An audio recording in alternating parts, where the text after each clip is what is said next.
At Discovery Church, we believe we were made for freedom. Unfortunately, we've been lied to. Convinced that living the life we want to live leads to freedom, that if it feels good, we ought to do it, and that there is nothing we can do with our brokenness. The Bible says, "You shall know the truth, and the truth shall make you free." It does not say you shall know the truth and use it to judge and condemn everyone. It will make us free. Free to love, free to give grace to all. So we're committed to that and build everything on that truth. We all make mistakes, mess ups, and have things in our life we wish we could redo. Jesus gave us grace, and that compels us to extend that to everyone we meet. The Bible then presents a dangerous, life-changing message. In the face of a world that is quick to judge, point fingers, and condemn, we stand against that and with the God who loves the world. We die on the hill of biblical grace and truth.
Hey guys, we are so excited about what's happening this week at DCC. So why are we doing this together on Thursday, Friday, and Saturday night? Ever since we got the opportunity to meet again in person in June, we have been working hard to figure out how to keep our online campus and Austin Bluffs campus connected. So we decided that the best way to do that and to bring all of us together as United Church starting this Sunday is to bring you this service tonight. That way we are all together on Sunday and all of our online friends stay caught up in the series. We are excited that we are all experiencing one service, the same service together in this weekend and into the future. So we hope that you enjoy Everyday Hero week 2 today, and we look forward to bringing you the third week of the series this Sunday. Now, what's new and fun is that we are having an after party. You might be asking, what does that mean? We can't meet in person, we can't gather. Don't worry, it's virtual. But what that means is that as soon as service is done, you'll see a link to connect, and it's just gonna be a huge Zoom call, guys. We're gonna talk about the service. We're gonna get to meet each other. We're gonna get to pray for each other and just connect, right? So go ahead, find that link, log in, and just partake, whether you're someone who just likes to listen or if you just love to talk, right? This is a place for you. No agenda, no expectations, it's just a fun time. So go ahead and join, and we'll see you guys at the after party.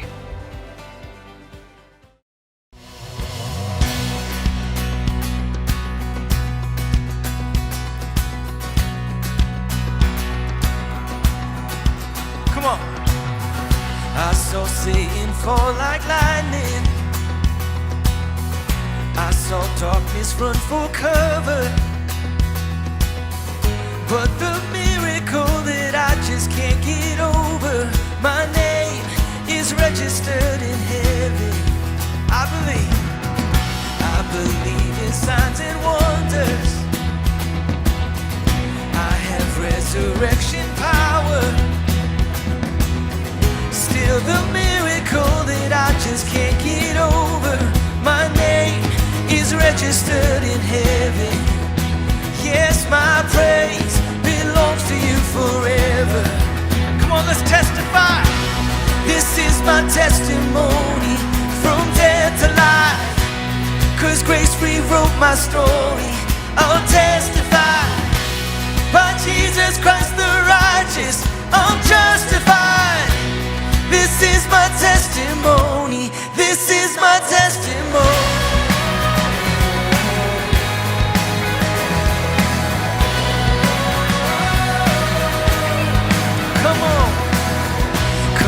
together, sons and daughters, bought with blood and washed in water. Sing the praises of the Spirit, Son and Father. Our God will finish what He started. Come on. Yes, our God will finish what He started. This is my testimony from death to life. 'Cause grace rewrote my story. I'll testify. By Jesus Christ the righteous, I'm justified. This is my testimony. This is my testimony.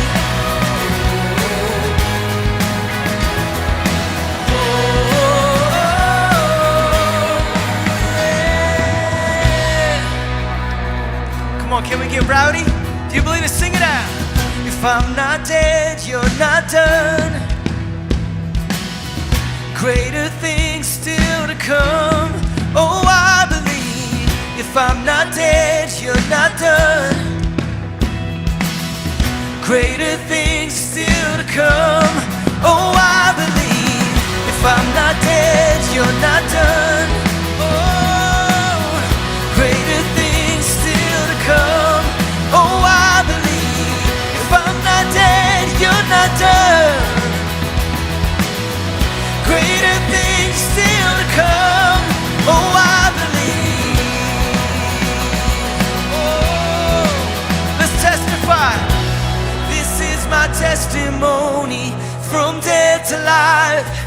'Cause grace rewrote my story. I'll testify. By Jesus Christ the righteous, I'm justified. This is my testimony. Oh, I'm alive. This is my testimony from death to life. 'Cause grace rewrote my story. I'll testify. By Jesus Christ the righteous, I'm justified. This is my testimony. This is my testimony.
Spending a little bit of your weekend time with us. So good to have you with us as we continue on in this journey, this trek that we started together last week called Everyday Hero. And hey, as we jump into this together today, let me be clear about this. So things came at us kind of hard this past week. We had to change some things up. And so with COVID spiking, we made a decision that we had to dial things back and go to an online-only experience for the next few weeks. That way we can keep people separated. We can let the building clear out. We can let people get well. And then we can regroup and see where we are after that. So what that means for you is there are actually two, not one, but two online experiences available to you this weekend. I just want to make sure you're in the right place. If you are a regular online attender, like that's your deal, that's your jam every single week, you're online with us, listen, you may want to look again and maybe go back and watch week 1 of Everyday Hero, which was actually last week. Our online experience for our online crowd is delayed 1 week. That's the way we can bring excellence to you every single week. So you want to make sure that you're watching the one that was actually recorded on November the 8th, that message. And if you're part of the crowd that was here last week, you were actually present in the building with us last weekend, then you're in the right place. This is what you need to be watching so that you can stay current in this series. Listen, I know it's confusing. It's coming, and thanks for being patient with us. Thanks for your understanding as we try to navigate all the craziness in this world today. Listen, all we want is the online experience to be what you want it to be and what you need it to be. And if you're a brand new friend with us for the first time today, here's this to you. Honor and privilege. We are honored and privileged to have you with us today, too. It's great to have you with us. We hope you have a great experience that makes you want to come back and do this with us next week. And we hope more than that we get the opportunity, we really hope we get the opportunity to meet you in person real soon. Okay, all right, let's jump into this and let's do this thing. So here's what comes to mind for me as we begin to walk into this together. This series has been a long time in coming. Honestly, it's been too long in coming. Let's talk a little bit about that. So shortly after I arrived here in the summer of 2008 to be a part of leading this place, we started to throw this term around called Me Too. Me Too kind of became our motto. It became our mantra. It became our thing. Me Too. What it meant was you've made mistakes. Yeah, me too. You've hurt people, me too. You've been hurt by people, me too. You wish you could change your life or some parts of your story, me too. You're hopeless without Jesus, me too. It goes on and on and on. It became a central part of who we are. It became our thing, and MeTooPlace.com became our website, became our domain. It was just who we are. It was who we were becoming. And if you showed up here today, it's still what you would experience in this place. It is the core DNA of this place. We're a mass unit for hurting and broken and messed up and hopeless people. That's who we are today. But in 2017, God started stirring some things up inside of me. And it looks something like this. Greg, hey, I love DCC. And I love that it's a safe place. It's a secure place for people. No matter what they've done, no matter how their stories read, no matter what they believe or they don't believe, I love that. But Greg, you got to challenge people. You haven't challenged people to step up and into what life with me can really be. Greg, you just haven't done that. So God started challenging me. He started stirring that stuff up in me. And that is the stuff that has been stirring in the past 4 years in this place. And that is why we're doing this series. This series is our next step together into that. That's why we're doing this series. So we started the journey last week with this, right? The path to hero starts with you, actually starts in you. That before God can do hero stuff through us, we really need to pause and allow him to do what he wants to do and what he needs to do in us. That is the first step on the path. That's the first step on the path. And then, so what is the next step after that? That's the question. Great question. Thought you'd never ask. Let's jump back on the path together and let's see what is the next step for each and every one of us. If you got a Bible in front of you and you want to follow along with the Bible, that's great. We're going to be in Matthew 22, then we're going to flip over to Luke 9. If you don't have a Bible, no sweat. Everything I'm getting ready to read is going to be right there for you at the bottom of the screen. Now, let me tell you a little bit about the story that we're jumping in through so we're all on the same page. So where we are in a story is a teacher of the law, really smart guy, is going to come and he's going to ask Jesus a question. Now, all the Pharisees, who are the churchiest of church people of that day, the real religious guys, they're all standing around and they're listening to the question. The question's pretty simple. It goes like this: Jesus, of all the commandments, the do's and don'ts do's, the rules and the regulations, which one is the most important? It's a legitimate question because there are over 600 laws, 600 commandments, 600 do's and don't do's on the books in Israel in that day. I mean, I would want to know the answer to that question. Why? Because if I'm going to blow it, if I'm going to break some commandments, I'm going to break 1 or 2 or 10 or a few dozen, whatever it might be, I want to make sure I don't break that one. It's kind of like when I was growing up as a kid. Is this going to get me a lecture from my parents, or is this going to get me a spanking? Now, I know spanking, politically correct, all that in today's world. It's the world I grew up in as a kid, so maybe you did too. You get the point. It's like, how much trouble is this going to get me in? I really need to know, of all these things I'm supposed to do or not do, which is the most important one? And we are picking up the story today with Jesus' response to that question. So we are in Matthew chapter 22, beginning with verse 37. Here we go. Here's how Jesus replied to the question. Jesus replied, "Love the Lord your God with all your heart, with all your soul, with all your mind. This is the first and greatest commandment, and the second is like it, right there with it. Love your neighbor as yourself. All the law and the prophets hang on these two commandments. All right, so what's Jesus doing here? Jesus is pointing you and me, he's pointing us to true north. What is true north on the path to being an everyday hero? Just keep your focus on this.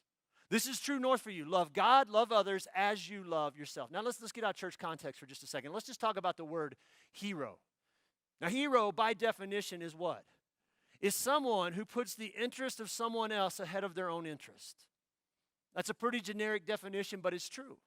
And it lines up with what Jesus is saying to us here too. But when it comes to kingdom hero, when it comes to this in story, there's obviously just a little bit more to it than just that. So as we think about how Jesus responds to the teacher of the law here, I think we need to pause. Before we run too hard down the path together today, we need to pause. And we need to ask ourselves a question. It's a pretty simple one. It goes like this. Who is at the center of the story that I'm living in? Just be honest with yourself. Make it personal. Don't answer out loud. She doesn't need to hear it. Just this is the question, right?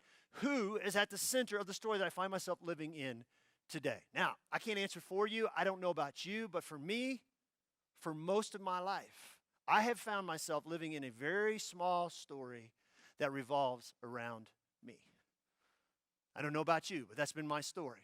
Right? Hopefully not as much lately, but I find myself living in a very small story that revolves around me. And if you think about it, in this crazy world that we're living in today with all the pressure and all the stresses and all the worries and all the fear and all the things that are going on, this world that we're all living in today just has a way of what? Trying to pull us into the center of a small story.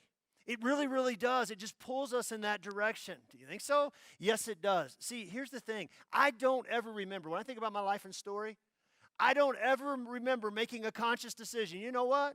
I'm going to be the center of the story. The world is going to revolve around me. I don't ever remember making a conscious decision that I was going to ever do that. See, most of us aren't even aware of it when we're doing it. And that's what makes what Jesus is telling us so important today. This is the thing. It is hard, if not impossible, for you and for me to stay out of the center of the circle if we don't get what Jesus is trying to help us get here. If we miss what it is Jesus is getting to here, what does he say? He says that we are to love others. Of course we are. I mean, that's hero stuff. Others ahead of you. That's hero stuff. But here's the part. Here's the part I'm talking about. We're supposed to love others as we love ourselves. We have to get this as yourself piece. As ourselves piece, we have to get it. We cannot miss this as ourself piece.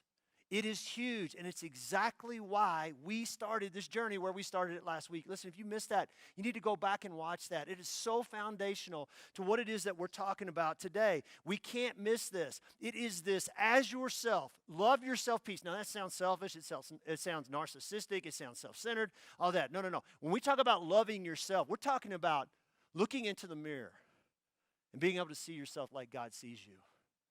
It is that piece. It is that love yourself, love others as yourself piece that allows us to what?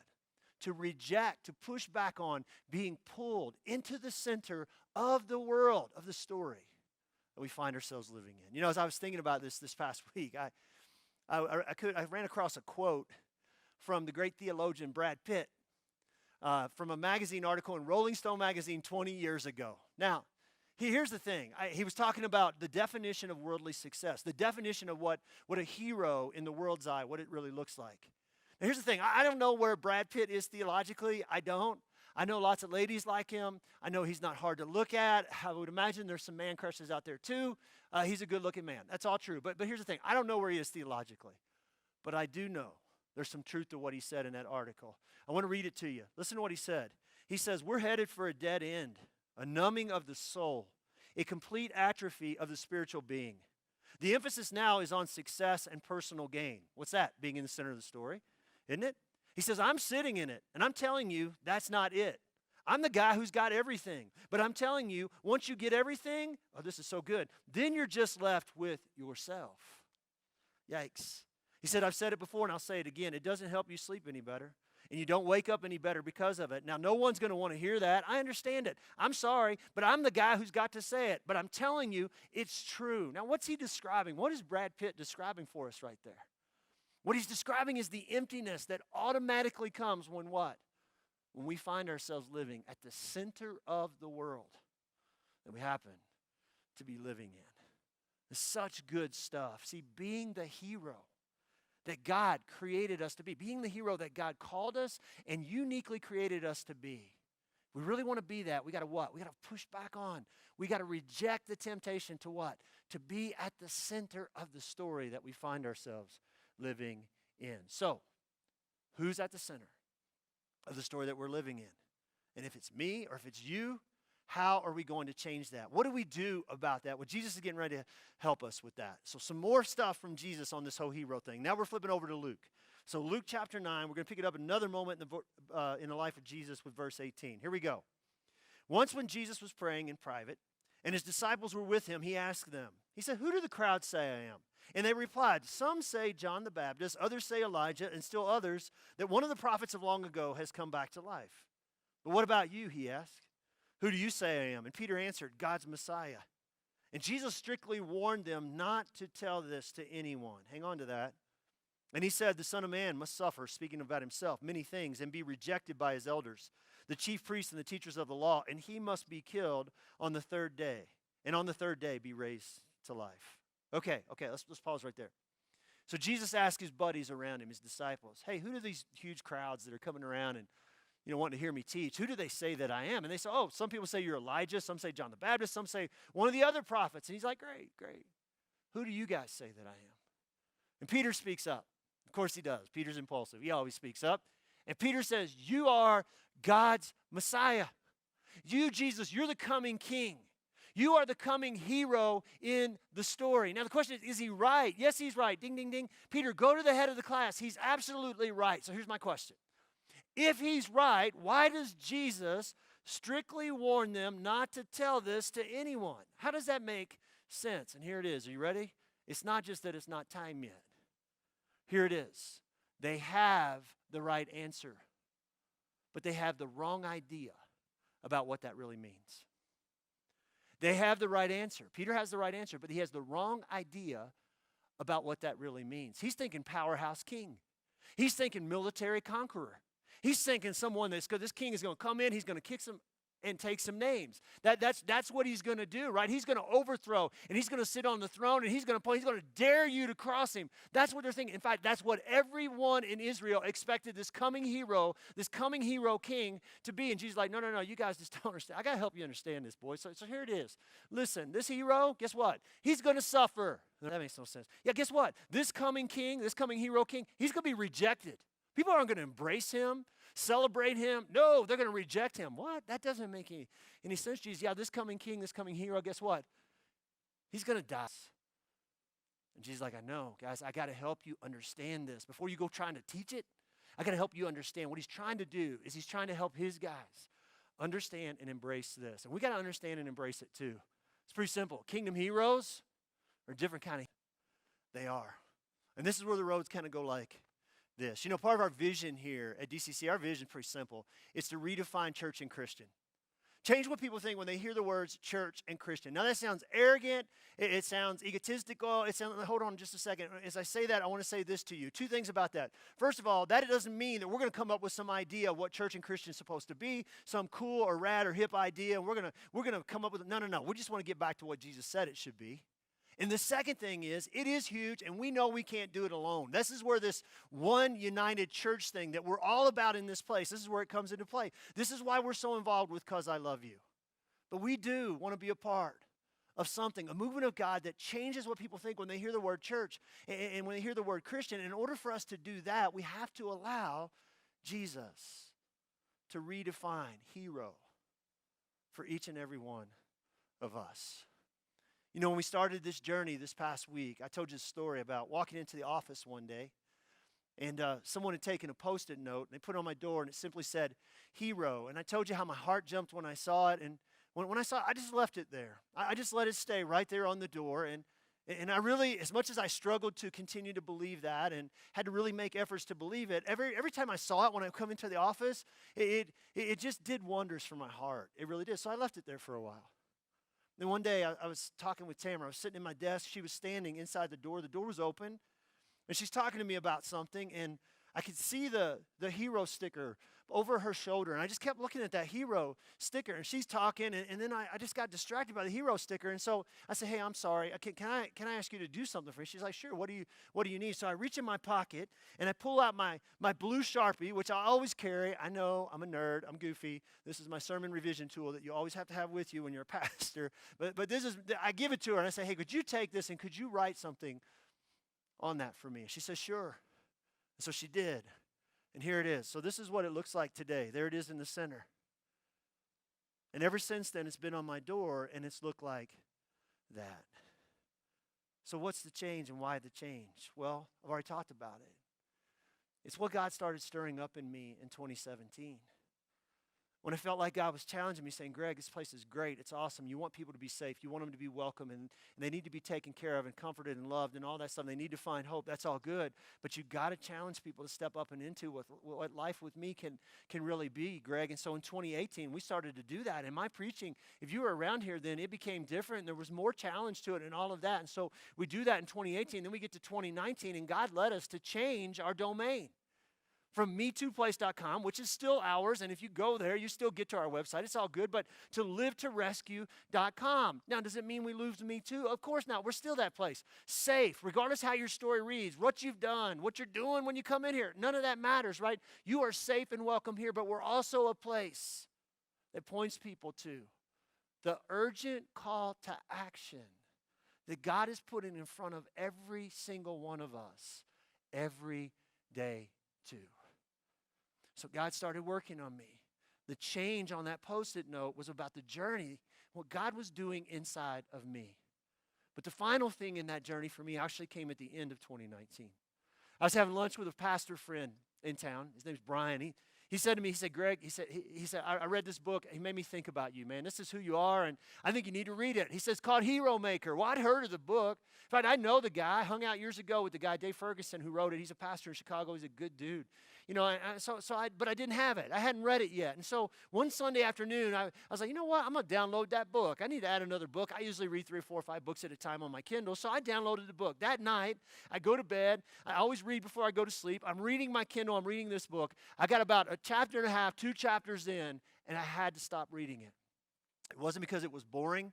It wasn't because it didn't make any sense. It's because it messed with me. And so I'm like, whoop, menu, going right back to my Special Forces book. That feels safe. That feels right to me. It rattled me. It messed with me. It made me really, really uncomfortable. I want to read to you a few of the statements from that book that left me in that place, okay? Now, these are not in order necessarily, and it's not a paragraph. These are just kind of bullet points. Listen to this.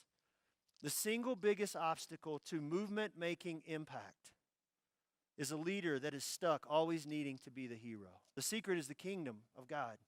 We cannot let the story become about us, our leadership, or even our churches. Church building is about counting the people who show up to our thing. Kingdom building is counting the heroes who go out and do God's thing.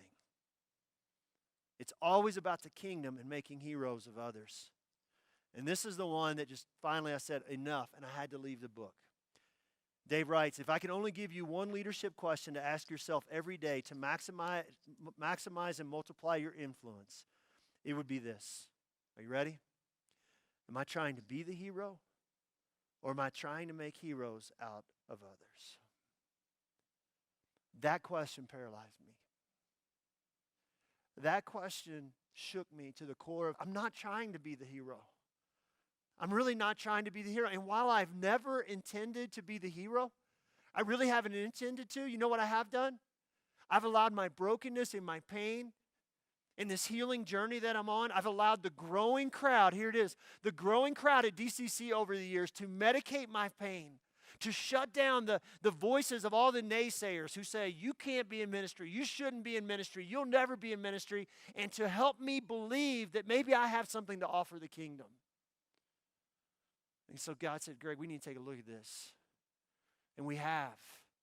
And God finally gave me the courage to get back into the book, and I finished the book, and He's really used it to challenge me and to change me and to shape me, and He continues to do that. I mean, come on, really? The crowd thing? I spent the first half of this year preaching to a huge empty room. Think about it. Right? More often than not, I'm preaching to a huge empty room with just a couple of really expert camera people in the room with me. That's it. And guess what? That's what I'm doing today too. Here we are again. God has got a sense of humor. I'm sure he's patting me on the head right now saying, son, come on. It's going to be okay. Listen, here's what I've learned. Here's what God's taught me over the last 4 years. Kingdom heroes, they really are. They're different kind of heroes. And becoming a kingdom hero, becoming a hero in the kingdom, when you're doing that, guess what? Becoming a hero, being the hero becomes less and less the goal. It becomes less and less important. It actually lines you up with what? With the other-centered life that Jesus is constantly pointing every single one of us to. If you think about it, you know it's true. Now, I love this quote. This is from Derwin Gray. He's a pastor in North Carolina. Listen to what he says. He says, the best leaders look into the soul of a person and say, I see what you could be. And my role is to bring that out of you. What I want you to know, DCC, is we are committed to that in this place. That we are more determined than we've ever been to do everything and anything that we can to help you become the kingdom hero that you were created and called to be, the unique creation that you were called to be. And we're calling them field medics, right? We're going to talk more about that in the future. And listen, that points to this. That's why this series is so important. And you have to stay with us in this series. Every single week, you got to stay in this series. We're going to be talking more. What does that look like? What does that really mean? How's that going to play out for you? You've got to stay with us in this series. More to come on that. So be excited and stay plugged in with us on this journey. But for today, we need to move on to the last few verses and finish this thing up. Okay, so Jesus is talking to his disciples, remember, and he says, you guys, you're all wrong about this hero thing. I got to show you what it really looks like. So here I go, all right? Ultimately, he says this. Here's the path. It's not that.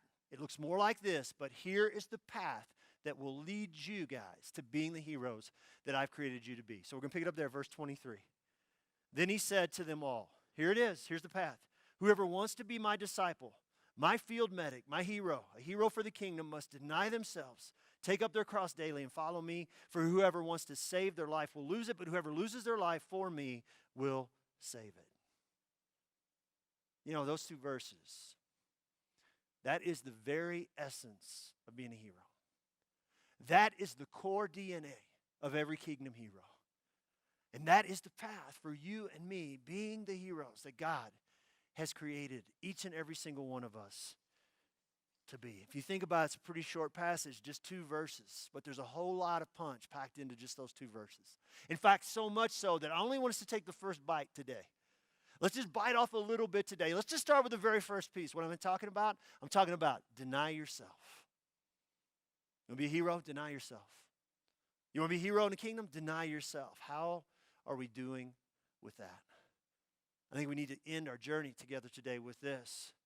Being a hero, it's pretty simple. It's about surrender. Are we willing to surrender? The personal question we need to ask ourselves is, am I willing to surrender? Surrender what? Everything? To lay it down, to let it go, to hold it loosely? Am I willing to put the health, the wealth, the benefit, the security and the safety and the life and the future of other people ahead of myself? Am I really willing to live a God-centered, other-centered life? And Jesus, what he calls that is, what's he calling it here? He's calling it denying yourself. See, it's not about what we have the right to do. It is not about what we could do. It's not about what we prefer to do or even want to do. It's about laying down our preferences and focusing more on the needs of other people around us. I'm just going to be honest with you. We live in a world today that's gotten whacked. I think it's gotten crazy. That's become all about our rights and our freedoms, our religious rights and our religious freedoms. And surrender? No way.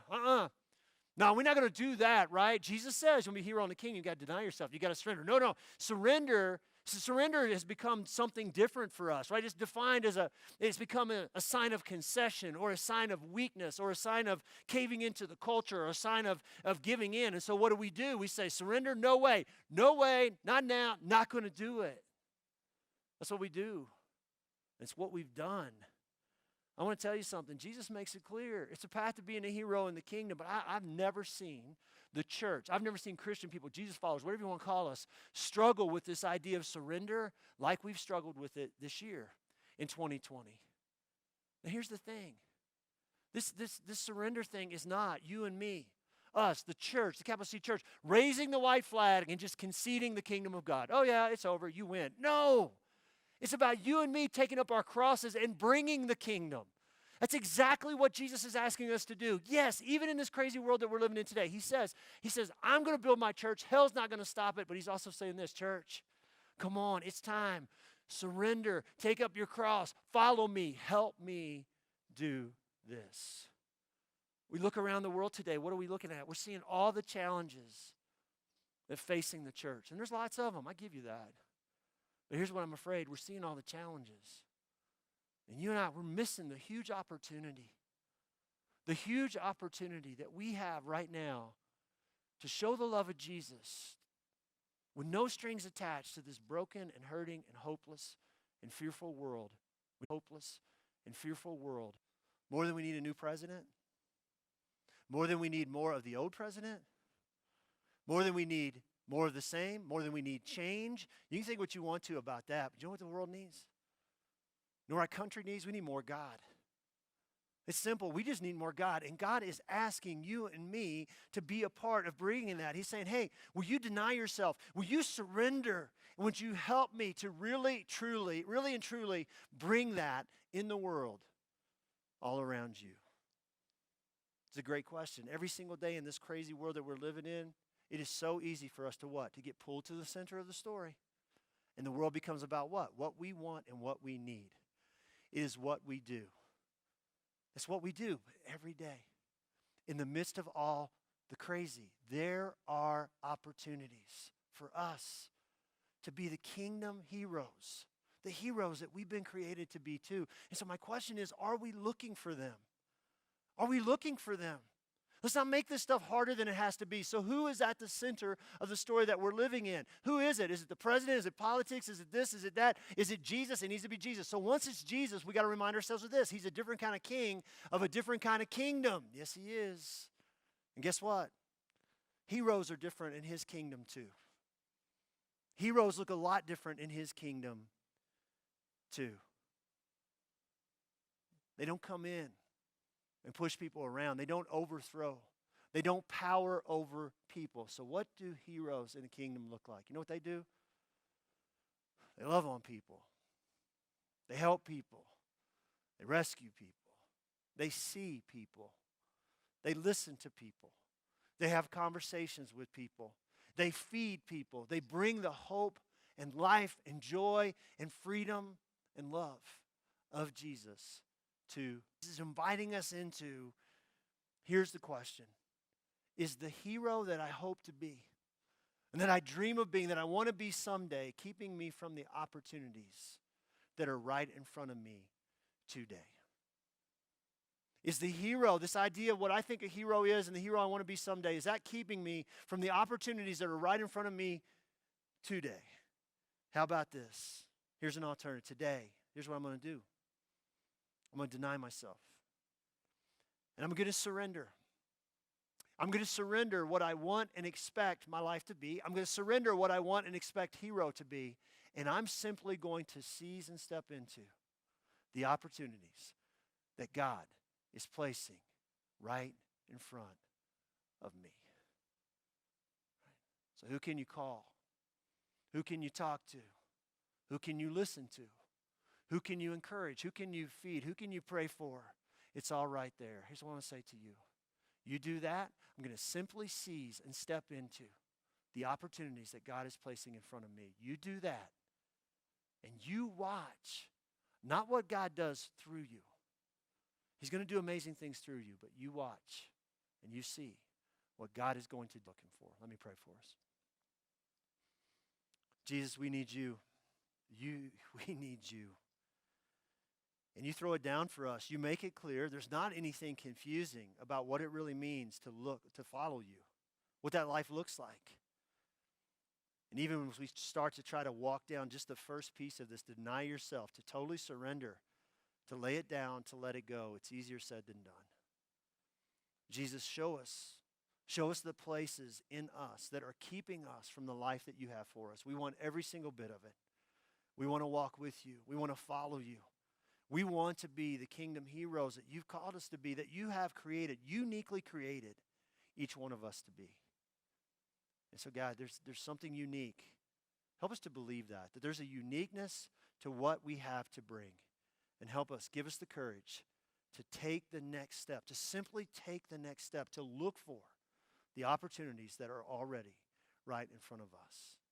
We need you, Jesus. More than anything, would you continue to be the hero in our lives, in our stories? Would you continue to lead us to the life, this life to the fullest thing that is only available service. Hey, I want to remind y'all, we do have that after party right after service. So get your laptop, get situated. If not, if you can't make it, no worries.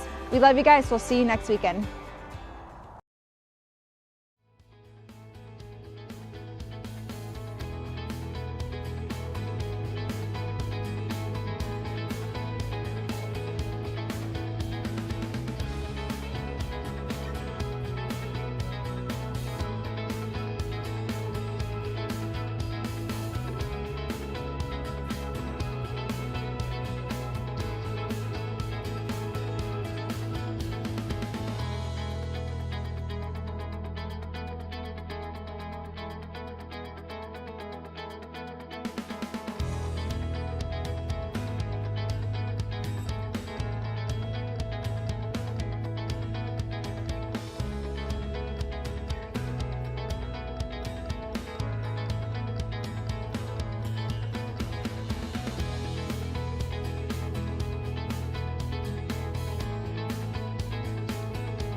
You're still here?